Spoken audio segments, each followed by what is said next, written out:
Welcome back to Sandan Reviews. எல்லாம் நல்லா இருப்பீங்கன்னு நினைக்கிறேன். ஸோ இந்த வீடியோவில் நம்ம எதை பற்றி டீல் பண்ண போகிறோம், டீட்டெயில்டாக பார்க்க போகிறோம் அப்படின்னா இன்சூரன்ஸ் தான். எப்படி நம்ம இன்சூரன்ஸை செலக்ட் பண்ணுறது, இன்சூரன்ஸை செலக்ட் பண்ணிவிட்டு ஒரு கிளைமு, அதாவது நம்ம காரில் ஏதாவது டேமேஜ் ஆகிடுச்சு, ஒரு ஸ்க்ராச்சஸ் ஆகிடுச்சு, எப்படி நம்ம பர்ஃபெக்டாக இன்சூரன்ஸ் கிளைம் பண்ணலாம் அப்படின்றது ஒரு ஃபுல் ஃப்ளெஜ்டு வீடியோவாக நம்ம பண்ண போகிறோம். இது டோட்டலாக நான் சொல்கிறது பார்த்தீங்கன்னா என்னுடைய எக்ஸ்பீரியன்ஸை தான் நான் ஷேர் பண்ணுறேன். இதுதான் பர்ஃபெக்ட் அப்படின்னு சொல்லலை. ஃபர்ஸ்ட் திங், நீங்கள் ஒரு புது கார் வாங்க போகிறீங்க அப்படின்னா கம்பெனிலேருந்து ஒரு இன்சூரன்ஸ் வந்து அவங்க சஜஸ்ட் பண்ணுவாங்க. சார் இது வந்து இப்போ நான் ஹோண்டாலேருந்து வாங்கியிருந்தேன் சார், ஹோண்டா அஷூரன்ஸ் போட்டுக்கோங்க, இது என் நம்பர் ஆஃப் கிளைம் நம்மளால் பண்ண முடியும், பம்பர் டு பம்பர் வந்து நம்ம கிளைம் பண்ணிக்க முடியும், எந்த ஒரு விஷயமும் இல்லாமல் கேஷ்லெஸ்ஸாக பண்ண முடியும் அப்படின்னு சொல்லிட்டு நிறைய வேர்ட்ஸ் வந்து யூஸ் பண்ணி நமக்கு வந்து அந்த இன்சூரன்ஸை வாங்கிறதுக்கு ட்ரை பண்ணுவாங்க. வாங்கலாம், பட் அதுக்கு முன்னாடி இது வேல்யூ ஃபார் மணி அப்படின்னு நம்ம செக் பண்ணிக்கணும். நம்ம கொடுக்குற காசுக்கு இது ஒர்த் அப்படின்றத நம்ம 2 தடவை 3 தடவை செக் பண்ணிக்கணும். ஏன் இதை நான் சொல்கிறேன் அப்படின்னு கேட்டிங்கன்னா, 2-3 ஃப்ரெண்ட்ஸ் வந்து நிறைய பேர் வாங்கியிருந்தாங்க காரு. அவங்களுக்கு இந்த மாதிரி ஐடியா நான் சொல்கிறப்போ அவங்களுக்கு ஐடியாவே இல்லை. கார் கம்பெனியில் என்ன சொல்கிறதோ அதுதான் நம்ம வாங்க முடியும், கம்பெனியில் வந்து நம்ம சஜஸ்ட் பண்ணாங்கல்ல, அதனால தான் நான் அதை வாங்கினேன் அப்படின்னு சொல்லிட்டு தான் சொல்கிறாங்க. ஸோ இது வந்து புதுசாக ஒரு புது கார் வாங்குறவங்களுக்கு ரொம்ப யூஸ்ஃபுல்லாக இருக்கும். ஃபஸ்ட்டு ஹோண்டா அஷூரன்ஸில் எனக்கு இந்த மாதிரி ஒரு இன்சூரன்ஸ் சொல்லியிருந்தாங்க. 47,000 வந்து கோட் பண்ணியிருந்தாங்க. பார்க்குறப்ப கொஞ்சம் அதிகமாக இருக்கிற மாதிரி இருந்தது 1 இயருக்கு. இது வந்து நான் என்ன பண்ண ஆரம்பிச்சிட்டா, நிறைய வீடியோ வந்து சர்ச் பண்ணேன், ஆன்லைனில் சர்ச் பண்ணேன். அப்போ பார்த்தீங்கன்னா இன்சூரன்ஸில் நிறைய விஷயங்கள் வந்து இருக்குது, நிறைய பார்ட்ஸ் இருக்குது. இதை பற்றி டீட்டெயில்டான வீடியோ நம்ம சேனலில் பண்ணல, பட் மோட்டோ வாகன் அப்படின்னு சொல்லிட்டு ஒரு சேனல் இருக்குது, அங்கே வந்து பக்காவாக அவங்க பண்ணியிருந்தாங்க. ஃபர்ஸ்ட் இன்சூரன்ஸில் பார்த்தீங்கன்னா நம்ம சில விஷயங்களை வந்து நோட் பண்ண வேண்டியதாக இருக்கும். என்னன்னு கேட்டிங்கன்னா ஆட் ஆன்ஸ் அப்படின்னு சொல்லுவாங்க. அடுத்தது ஐடிவி வேல்யூ, அதாவது இந்த வண்டி தொலைஞ்சு போச்சு, ஃபுல் இன்சூரன்ஸ் நம்ம கிளைம் பண்ணணும், அப்போ அந்த வண்டிக்கான வேல்யூ வந்து கொடுத்துருப்பாங்க. இப்போ நான் வந்து ஒரு 11 lakh கொடுத்து ஒரு கார் வாங்குறேன் அப்படின்னா ஒரு 10 lakh வரைக்கும் நம்ம மேக்ஸிமம் ஐடி வேல்யூ போட முடியும். அதுக்கான கால்குலேஷன் இருக்குது, அது எனக்கு தெரியல, பட் நான் போட்டது பார்த்தீங்கன்னா 10 lakhs வரைக்கும் நான் போட்டிருந்தேன். ஐடி வேல்யூ அதிகமாக ப்ரீமியமும் அதிகமாகும், அது ஒரு விஷயம். அடுத்தது ஆட்-ஆன்ஸ் அப்படின்னு சொல்லுவாங்க இன்சூரன்ஸில். இந்த ஆட்-ஆன்ஸ் என்னென்ன இருக்குது, இதெல்லாம் உங்களுக்கு தேவை அப்படின்றதையும் பார்த்துக்கோங்க. இப்போ ஆக்சிடென்ட் கவரேஜ், அதில் இன்ஜினில் ப்ராப்ளம் வந்துச்சுன்னா அதுக்கு கவரேஜ் இருக்குது. அதுக்கப்புறம் டென்ஸ் இருந்துதா அது இது பண்ணுறதுக்கான, அதாவது கிளைம் பண்ணுறதுக்கான ஒரு ஆட்-ஆனு, அப்புறம் ரோட் அண்ட் பைட்டுக்கான ஒரு ஆட்-ஆன், அந்த மாதிரி நிறைய ஆட்-ஆன்ஸ் வந்து வச்சுருப்பாங்க. அதெல்லாம் நீங்கள் செலக்ட் பண்ணிக்கோங்க, உங்களுக்கு எது தேவையோ அதெல்லாம் நீங்கள் வச்சுக்கோங்க. ஸோ இந்த விஷயங்கள்லாம் வந்து நீங்கள் இன்சூரன்ஸில் ஒரு ஆன்லைனில் ஜஸ்ட்டு கூகுளில் பண்ணாலே நம்ம தெரிஞ்சுக்கலாம். இதெல்லாம் நான் தெரிஞ்சதுக்கப்புறம் நான் கம்பெனியில் போய் அப்ரோச் பண்ணுறேன். மேடம், நான் வந்து தேர்ட் பார்ட்டியில் சில இன்சூரன்ஸில் பார்த்ததில் 23,000லேயே எனக்கு வந்து கவரேஜுக்கு எல்லாமே கிடைக்குது, காம்ப்ரஹென்சிவாக கிடைக்குது. காம்ப்ரஹென்சிவ் அப்படின்னு போயிட்டீங்க அப்படின்னா எல்லாமே நீங்கள் கவர் பண்ண முடியும், ஓகேங்களா? ஸோ டோட்டலாக 70% வந்து என்னென்ன டேமேஜ் இருக்கோ எல்லாத்தையுமே நம்ம கவர் பண்ணிக்கலாம். காம்ப்ரஹென்சிவாக நீங்கள் செலக்ட் பண்ணுறது பெஸ்ட்டு. ஸோ இதே தான் விஷயங்களும் நீங்களும் சொல்கிறீங்க, பட் இங்கே எனக்கு 23,000லேயே கிடைக்குது, நான் நான் தேர்ட் பார்ட்டியில் போட்டுக்கிறேன், எனக்கு இன்சூரன்ஸை கட் பண்ணிவிடுங்க அப்படின்னு சொல்லிட்டேன். நான் உடனே கம்பெனி சைடில் வந்து நிறைய அப்ரோச் பண்ணி, இல்லை சார் நீங்கள் போட்டுக்கோங்க, நான் வந்து உங்களுக்கு பெஸ்ட் ஆப்ஷனாக இன்னும் 2-3 தரேன்னு சொல்லி கொடுத்தாங்க. அதில் பார்த்தீங்கன்னா அரௌண்ட் 32,000க்கு ஒரு இன்சூரன்ஸ் வந்துச்சு. இது வந்து என்ன சொன்னாங்க அப்படின்னு கேட்டிங்கனாக்கா, ஹோண்டா சர்வீஸில் இந்த இன்சூரன்ஸை வந்து கம்பெனி வந்து அக்செப்ட் பண்ணிப்பாங்க, கேஷ்லெஸ்ஸாக பண்ணிப்பாங்க. இதுதான் ஒரு முக்கியமான ஒரு பாயிண்ட்டு. என்னன்னா, நீங்கள் இன்சூரன்ஸ் போகிறது முக்கியம் கிடையாது, உங்களுடைய அந்த கம்பெனியில், அந்த கம்பெனி சர்வீஸில் இந்த இன்சூரன்ஸ் வந்து கிளைம் பண்ண முடியுமா, அக்செப்ட் பண்ணிப்பாங்களா அப்படின்றத நம்ம செக் பண்ணிக்கணும். அதுதான் ரொம்ப முக்கியமான ஒரு பாயிண்ட்டு. எதையாவது ஒரு இன்சூரன்ஸை போட்டிங்க அப்படின்னாக்கா கேஷ்லெஸ்ஸாக இருக்காது. நீங்கள் எல்லா அமௌண்ட்டும் பே பண்ணிவிட்டு அந்த இன்சூரன்ஸ் கம்பெனிக்காரன் வந்து உங்களை இன்ஸ்பெக்ட் பண்ணிவிட்டு நிறைய ப்ரொசீஜர்ஸ் பேப்பர்ஸ் ஒர்க்ஸ் எல்லாம் முடிச்சுட்டு பணம் எவ்வளோ 30,000 40,000 எவ்வளோ கிளைம் பண்ணீங்களோ எல்லாத்தையும் கிளைம் பண்ணிவிட்டு அதுக்கப்புறம் தான் உங்கள் இன்சூரன்ஸில் வந்து நீங்கள் உங்களுடைய அமௌண்ட்டை திரும்ப வாங்கிக்க முடியும். ஸோ அந்த மாதிரியான ஒரு தலைவலியெல்லாம் தேவையில்லை. உங்கள் கம்பெனியில் எந்தெந்த இன்சூரன்ஸ்லாம் எங்கெந்த கம்பெனிலாம் வந்து அவங்க கேஷ்லெஸ்ஸாகவோ இல்லை அவங்க அக்செப்ட் பண்ணிக்கிறாங்களோ அதை மட்டும் நம்ம செலக்ட் பண்ணிக்கிறது முக்கியம். ஸோ கம்பெனிலே பார்த்தீங்கன்னா எனக்கு வந்து லிபர்ட்டி அப்படின்னு சொல்லிட்டு ஒரு இன்சூரன்ஸ் கம்பெனி வந்து சஜஸ்ட் பண்ணியிருந்தாங்க. ஹோண்டாலேயும் அதை அக்செப்ட் பண்ணிட்டாங்க, ஓகேங்களா? அதனால் வந்துட்டு 32,000லேயே நான் முடிச்சிட்டேன். இதுலேயே பார்த்தீங்கன்னா அரௌண்ட் 15,000 வந்து நான் சேவ் பண்ணியிருக்கிறேன் இந்த இன்சூரன்ஸில். நெக்ஸ்ட் என்ன பார்க்க போகிறோம் அப்படின்னாக்கா, கிளைம் பண்ணுறப்ப என்னென்ன விஷயங்கள் நம்ம தப்பு பண்ணக்கூடாதுன்றதான் பண்ண போகிறோம்.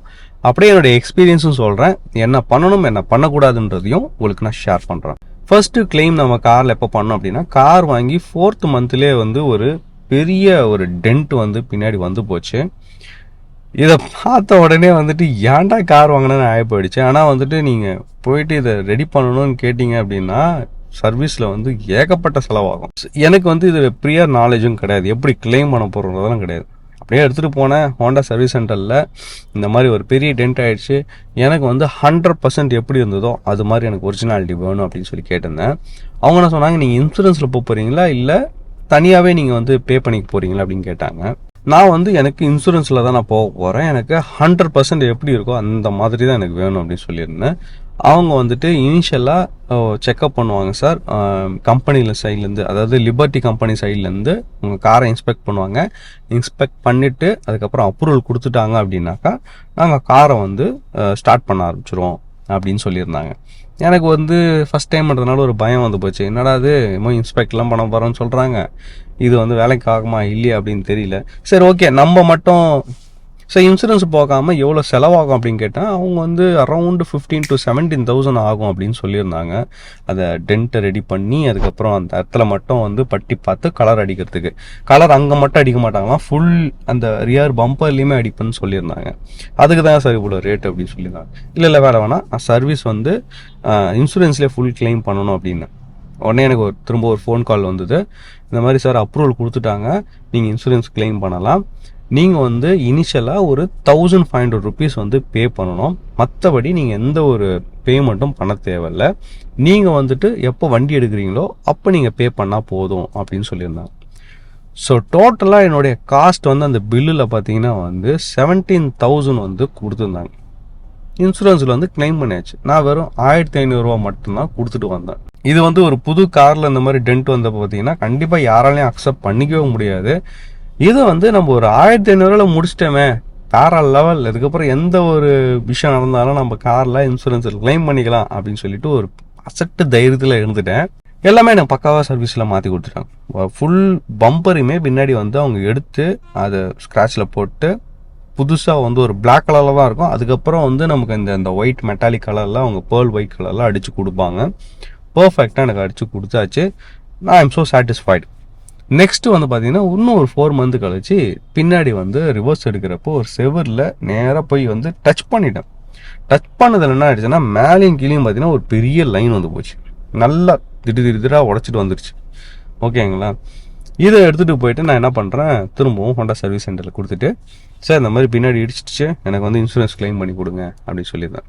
அவங்களும் ஓகே சார், ஒன்றும் பிரச்சனை கிடையாது, நீங்கள் இனிஷியல் அமௌண்ட் வந்து 1,500 rupees நீங்கள் வந்து பண்ணணும், பட் நீங்கள் இப்போ பண்ண தேவையில்ல, சர்வீஸ் எப்போ வண்டி எடுக்கிறீங்களோ அப்போ வந்து நீங்கள் கொடுத்துட்டா போதும் அப்படின்னாங்க. ஓகே ஃபைன் அப்படின்னு சொல்லிட்டு நான் வந்து வீட்டுக்கு வந்துட்டேன். பட் டைம் ஆகும் சார் அப்படின்னு சொல்லியிருந்தாங்க. ஓகே நோ ப்ராப்ளம், எனக்கு பக்காவாக பண்ணி கொடுத்துருங்கன்னு சொல்லிட்டேன். தென் வந்து ஒரு ஃபோன் கால் வருது லிபர்ட்டி இன்சூரன்ஸ் கம்பெனிலேருந்து. சார் இந்த மாதிரி நீங்கள் வந்து காரை வந்து பின்னாடி இடிச்சிருக்கீங்க, நீங்கள் எப்படி பின்னாடி இடிச்சிங்கன்னு சொல்லிட்டு எனக்கு டீட்டெயிலாக கேட்டாங்க. என்னடா டீட்டெயிலாக கேட்குறேன்னு சொல்லிட்டு நான் என்ன பண்ணேன், ஒரு ஸ்டேட்மெண்ட்டை ஒரு எக்ஸ்ட்ராவாக சொல்லிட்டேன். என்னன்னா, என் சைடு கார்லேயும் பார்த்தீங்கன்னா ஒரு சின்ன ஒரு டென்ட் இருக்குது சைடில், அதையும் இந்த இன்சூரன்ஸ்லேயே கவர் பண்ணிடலான்னு ஒரு நப்பாசில் என்ன சொல்லிட்டேன், இந்த 3 விஷயத்தையும் கலந்துட்டேன். அதாவது பின்னாடி ரியரில் 2 இடத்துல இடிச்சிருந்ததும் சைடில் இருந்ததையும் 3த்தையும் ஸ்டேட்மெண்ட் எங்கன்னா நான் ஃபோனில் வந்து எக்ஸ்ட்ராவாக ஆட் பண்ணிட்டேன். சார் அந்த மாதிரி நான் காரை ரிவர்ஸ் எடுக்க வந்தேன், ரிவர்ஸ் எடுக்கிறப்ப பார்த்தீங்கன்னா ஒரு செவர் இருந்தது, அந்த செவரில் இடித்ததுனால பக்கத்தில் ஒரு கம்பி இருந்தது, அப்படியே 3 இடத்துலையும் இடிச்சிடுச்சு சார்னு சொல்லியிருந்தேன். உடனே அவங்க என்ன சொல்கிறாங்க, சார் நீங்கள் அந்த மாதிரிலாம் எழுதி கொடுக்கலையே, நீங்கள் எழுதி கொடுக்குறப்ப ஆனால் கிளைம் பண்ணுறதுக்கு நம்ம பேப்பர்ஸில் எழுதி கொடுக்கணும் இல்லையா, என்ன இன்சூரன்ஸ் நடத்துது, அதில் இந்த மாதிரிலாம் இல்லையே, நீங்கள் ஃபோனில் மட்டும் இந்த மாதிரி எக்ஸ்ட்ரா சொல்கிறீங்களே அப்படின்னாங்க. நான் மாட்டிக்கிட்டேன். பேராசை பெருநஷ்டம் அப்படின்னு சொல்லுவாங்க இல்லையா, இந்த மாதிரி விஷயந்தான். சரி என்னடா, அதெல்லாம் இல்லை சார், இதெல்லாம் இப்படி தான் இடிச்சுது, எனக்கு கவர் பண்ணி கொடுங்க அப்படின்னு சொல்லிட்டு நான் ஃபோனில் ஸ்ட்ரிக்டாக சொல்லி வச்சுட்டேன். அப்புறம் திரும்ப வந்து நான் அப்டேட் கேட்குறேன் சர்வீஸில் ஃபோன் பண்ணி, என்ன சார் ஆச்சு, என் காருக்குன்னு வரலையே 10 நாள் மேலே ஆகுது. இல்லை சார், அதை ஹோல்ட் பண்ணி வச்சுருக்காங்க உங்களது இன்சூரன்ஸில், நீங்கள் ரிட்டன் ஸ்டேட்மெண்ட்டும் உங்கள் சொன்ன ஓரல் ஸ்டேட்மெண்ட்டும் டிஃபர் ஆகுது, அதனால் உங்கள் காரை ஹோல்ட் பண்ணியிருக்காங்க. லிபர்ட்டிலேருந்து உங்களுக்கு திரும்ப நான் கால் பண்ண சொல்கிறேன் சார், நீங்கள் பேசுங்க அப்படின்னாங்க. என்னடா ஆச்சு அப்படின்னு சொல்லிட்டு திரும்ப செகண்ட் கால் எனக்கு வரப்போ நான் ஒத்துக்கிட்டேன். ஆமாம் சார், அது வந்து தனியாக அடிபட்டுது, இது தனியாக அடிபட்டுது, இன்சூரன்ஸில் இந்த மாதிரி மொத்தமாக கிளைம் பண்ணிக்கலான்றதுக்காக நான் சொன்னேன், இதுதான் தவிர்த்து வேறு எதுவுமே கிடையாதுன்னு சொல்லிட்டு உண்மையாக சொல்லிட்டேன். உடனே அவர் நான் சொன்னேன், சார் இது மாதிரிலாம் எங்களால் கிளைம் பண்ண முடியாது, நீங்கள் வந்துட்டு 50% தான் சார் நாங்கள் வந்து கிளைம்க்கான காசு கொடுப்போம், மீதி வந்து நீங்கள் தான் பே பண்ணுற மாதிரி இருக்குன்னு சொல்லிட்டாரு இன்சூரன்ஸில். என்னுடைய பாயிண்ட் ஆஃப் வியூலேருந்து என்னன்னு கேட்டிங்கன்னா, பின்னாடி ரியரில் இடித்தது வந்து செவரில் வந்து டச் ஆனது, மேலேயும் எப்படி டச் ஆச்சோ கீழேயும் அதே மாதிரி தான் டச் ஆயிருக்கு. அது தனித்தனியான விஷயம் நடக்குது, இன்சிடென்ட் கிடையாது. ரெண்டும் ஒரே இன்சிடென்ட் தான், ஒரே டைமில் ஆனது தான். இந்த சைடில் ஆன இன்சிடென்ட் வந்து வேற, ஓகேங்களா? அதை நான் சொல்லிட்டேன், அது எனக்கு தேவையில்லை, நீங்கள் கிளைம் பண்ண தேவையில்ல. பட் எனக்கு மேலே இருக்கிற அந்த ஸ்க்ராட்சும் கீழே பம்பரில் இருக்கிற ஸ்க்ராட்சும் எனக்கு வந்து இன்சூரன்ஸில் கிளைம் பண்ணி கொடுங்க அப்படின்னு சொல்லி கேட்டதுக்கு அவங்க பண்ண முடியாதுன்னு சொல்லிட்டாங்க. இந்த பாயிண்ட்ல நம்ம இன்னும் நோட் பண்ண வேண்டியது இருக்குன்னா, எனக்கு இது தெரியல, நான் ரிட்டர்ன் ஸ்டேட்மெண்ட்டும் ஓரல் ஸ்டேட்மெண்ட்டும் இது வேற வேற மாதிரி இருந்ததுனால எனக்கு இன்சூரன்ஸ் கிளைம் பண்ணுறது 100% கிளைம் பண்ணுறது கஷ்டமாயிடுச்சு. இது எனக்கு மட்டும் தான் நடக்குதா இல்லை எல்லாருக்குமே இந்த மாதிரி இருக்கா அப்படின்னு சொல்லிட்டு எனக்கு தெரியல. என்னோட எக்ஸ்பீரியன்ஸ் தான் நான் ஷேர் பண்ணுறேன். ஸோ என்னுடைய லெசன் லேர்ன்ட் என்னன்னு கேட்டிங்கன்னா, இன்சூரன்ஸ் வந்து கிளைம் பண்ணுறப்போ ரிட்டர்னும் சரி ஓரல் ஸ்டேட்மெண்ட்டும் சரி ரெண்டும் சேமாக இருக்கணும். எப்படி வந்து பாபநாசத்தில் கமல் சொல்கிற மாதிரி அவன் ஃபேமிலி சொல்கிற மாதிரியும் கரெக்டாக அதே மாதிரி நம்ம சொல்லணும்னு நான் நினைக்கிறேன். நெக்ஸ்ட் என்ன ஆச்சு அப்படிங்கன்னா, கம்பெனி சைட்லேருந்து எனக்கு ஃபோன் பண்ணுறாங்க. ஐ மீன் ஹோண்டா சர்வீஸ்லேருந்து எனக்கு ஃபோன் வந்துட்டு, சார் இந்த மாதிரி இருக்குது, உங்கள் கார் ரொம்ப நாளாக வெயிட்டிங் பீரியடில் இருக்குது, நீங்கள் ஏதாவது ஒரு ஸ்டெப் எடுங்க சார், நீங்கள் காரை சீக்கிரம் எடுத்துகிட்டு போங்க, எல்லாமே நாங்கள் ரெடி பண்ணிட்டோம் அப்படின்னாங்க. நான் என்ன சொன்னேன், சார் எப்படி சார், நான் வந்து எல்லாமே பம்பர் டு பம்பரில் காம்ப்ரஹென்சிவான இன்சூரன்ஸ் தான் போட்டிருக்கேன், ஹோண்டா கம்பெனி ஷோரூமில் சொல்லி இன்சூரன்ஸ் தான் நான் போட்டேன், எனக்கு ஏன் 100% பண்ண மாட்டீங்க அப்படின்னோடனே அவங்க சைட்லேருந்து ஒரு ஆசையை தூண்டினாங்க. என்னன்னு கேட்டிங்கன்னா, சார் இப்போ ஒரு டீலிங் வச்சுக்கலாம், அவங்க கம்பெனி சைட்லேருந்து 50% வந்து கிளைம் கொடுக்குறாங்க. ஐ மீன் என்னன்னா லிபர்ட்டி இன்சூரன்ஸ் சைட்லேருந்து, நாங்கள் எங்களுடைய கம்பெனி சைட்லேருந்து உங்களுக்கு 20% டிஸ்கவுண்ட் கொடுக்குறோம், மீதி 30% நீங்கள் தான் சார் கொடுக்குற மாதிரி இருக்கும் அப்படின்னாங்க. எப்படி சார் இது வந்து இன்சூரன்ஸ் இல்லை தானே போகும், ஸ்பேர் பார்ட்ஸ்லாம் மாத்திர மாதிரி இருக்குமே, இது எப்படி நான் ஏன் காசு போடணும் அப்படின்னு நான் கேட்டதுக்கு என்ன சொன்னாங்கன்னா, சார் கீழே இருக்க ரியர் பம்பரை அப்படியே கம்ப்ளீட்டாக சேஞ்ச் பண்ணி உங்களுக்கு புதுசாக மாற்றி கொடுத்துருவோம், அது வந்து எந்த விஷயமே நீங்கள் வந்து எந்த ஒரு விஷயத்துக்குமே நீங்கள் பே பண்ண தேவையில்ல, அது 100% வந்து இன்சூரன்ஸ் கிளைம் ஆகிடும். மேலே அதை ரியரில் பார்த்தீங்கன்னா டிக்கி மேலே ஒரு லைன் வந்துருக்கு இல்லையா, அதுதான் நம்ம இன்சூரன்ஸில் வந்து கிளைம் பண்ண முடியாதுன்னு சொல்கிறாங்க. ஏன்னா அது 2 இன்சிடென்ட்ன்ற மாதிரி அவங்க கனெக்ட் பண்ணிட்டாங்க. அதனால் வந்துட்டு இது வந்து கிளைம் ஆகாது சார், இதுக்கான செலவு மட்டும்தான் நீங்கள் 30% அமௌண்ட்டு தான் பே பண்ணணும் அப்படின்னாங்க. நான் அவனை கேட்டேன், சரி எவ்வளோ அமௌண்ட் பே பண்ணணும் அப்படின்னு கேட்டதுக்கு 1500 rupees கிட்டத்தட்ட ஆகும் சார் அப்படின்னாங்க. எனக்கு 1500 தானே ஆகுது, சரி ஓகே. ஆனால் அவங்க சொன்னாங்க, சார் நீங்கள் ஏற்கனவே ஒரு 1500 இன்சூரன்ஸ் கிளைமுக்காக கட்டணும், ப்ளஸ் இது ஒரு 1500 ஆகும், டோட்டலாக அரௌண்ட் 3000 rupees உங்களுக்கு ஆகும் சார், ஓகேவா அப்படின்னு கேட்டார். எனக்கு இந்த டீலிங் ரொம்ப பிடிச்சிருந்ததுனால நானும் ஓகே சொல்லிட்டேன். ஸோ இது வரைக்கும் பார்த்தீங்கன்னா இன்சூரன்ஸில் 17 + ஒரு 20 அப்படின்னு பார்த்தீங்கன்னா ஒரு 37,000 வந்து நம்ம கிளைம் பண்ணியிருக்கிறோம். 36,000 வந்து ஒரு 4,500 மைனஸ் பண்ணிட்டோம் அப்படின்னு கேட்டிங்கன்னா ஒரு 33,000, நம்ம கட்டின 32,000க்கு இன்சூரன்ஸில் ஒரு 33,000 வந்து நம்ம பர்ஃபெக்டாக கிளைம் பண்ணியிருக்கோம் தான் சொல்லலாம். நெக்ஸ்ட் வந்து ஒரு மித்து என்னன்னு கேட்டிங்கன்னா, இன்சூரன்ஸில் நம்ம கிளைம் பண்ணுறப்போ, ஐயோ இன்சூரன்ஸ் கிளைம் பண்ணிட்டியா, அடுத்த வருஷம் உனக்கு இன்சூரன்ஸ் அதிகமாக இருக்கும், இதுக்கப்புறம் உன்னோட வேல்யூ ரொம்ப குறைஞ்சிரும் அப்படி இப்படின்னு சொல்லி ஏதோ ஒன்று சொல்லுவாங்க. அப்போல்லாம் எதுவும் கிடையாது. இன்சூரன்ஸ் நீங்கள் ஃபஸ்ட் இயர் கிளைம் பண்ணுறீங்க, ஏதாவது ஒரு வருஷம் இன்சூரன்ஸ்லேயே ஏதாவது ஒரு டேமேஜ் நடக்குது நீங்கள் கிளைம் பண்ணுறீங்க அப்படின்னா, செகண்ட் இயர் வந்து ஒரு போனஸ் ஒன்று கொடுப்பாங்க. ஒரு 2000லேருந்து ஒரு 3000 வந்து நீங்கள் கிளைமே பண்ணல அப்படின்னா அடுத்த இன்சூரன்ஸில் ஒரு 2000 3000 கம்மியாகும். இந்த ஒரு இதுதான் இருக்காது, ஏன்னா நீங்கள் கிளைமே பண்ணல, அதனால் வந்து ஒரு 2000 இல்லை 3000 உங்களுக்கு வந்து ஒரு ஆஃபர் கொடுப்பாங்க. அது மாத்திரம்தான் வந்து நமக்கு குறையும், அதுவும் அந்த ஒரு வருஷத்துக்கு மட்டும்தான். செகண்ட் இயர் இப்போ நீங்கள் இன்சூரன்ஸ் நீங்கள் பணம் கட்டுறீங்க, செகண்ட் இயரில் வந்து எந்த ஒரு கிளைமே நடக்கலை அப்படின்னா, அந்த வருஷம் ஃபுல்லாகவே நீங்கள் வந்து எந்த கிளைம் நடக்கலை அப்படின்னாக்கா இந்த ஒரு 2000 இல்லை 3000 உங்களுக்கு வந்து ஆஃப் இருக்கும். ஸோ வந்து இது வந்து ஒரு பெரிய மித்து வந்து என்னன்னாக்கா, நம்ம இன்சூரன்ஸ் கிளைம் பண்ணிட்டோம்னா நிறைய பணம் நம்ம நெக்ஸ்ட் இயர் கட்டுற மாதிரி ஆகிடும் அப்படி இப்படிலாம் சொல்லுவாங்க. அதெல்லாம் எதுவுமே கிடையாது. நெக்ஸ்ட் தேர்டு நம்ம இதில் என்ன நடந்துச்சு அப்படின்னு கேட்டிங்கனாக்கா, ரோடன்ட் பைட்டு இருந்தது இன்ஜினில். பார்த்தீங்கன்னா 2 இடத்துல வந்து ஒயர் வந்து கடிச்சு இருந்தது. ஸோ அதை வந்து எப்படி நம்ம சரி செஞ்சோம், அது இன்சூரன்ஸில் கவர் ஆச்சா அப்படின்னு கேட்டிங்கன்னா இன்சூரன்ஸில் கவர் ஆகும்.